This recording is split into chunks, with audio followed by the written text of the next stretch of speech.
যে হয়তো কখনো আপনি শয়তানের কাছে হেরে গেলেন, হ্যাঁ, কখনো আপনি শয়তানের ওয়াসওয়াসায়, নফসের প্ররোচনার সাথে আপনি আর পেরে উঠলেন না, হ্যাঁ, আপনার দ্বারা আবার গুনাহ হয়ে গেল।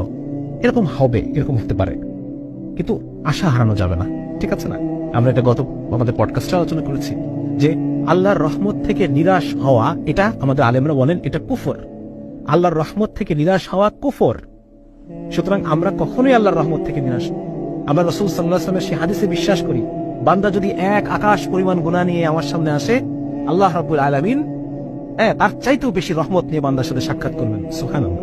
সুতরাং আমরা গুনাহ করতে করতে কখনোই আল্লাহর রহমতকে ক্রস করে যেতে পারবো না, ঠিক আছে না? আপনি যদি মনে করেন যে না, আমি তো জীবনে বহুবার তওবা করেছি, আমি আবার কেন তওবা করবো, আরে আমি তো গাদ্দার, বারবার আমি কথা দিয়ে কথা রাখি না, ঠিক আছে না? এরকম এই কথাটা শয়তানের পক্ষ থেকে।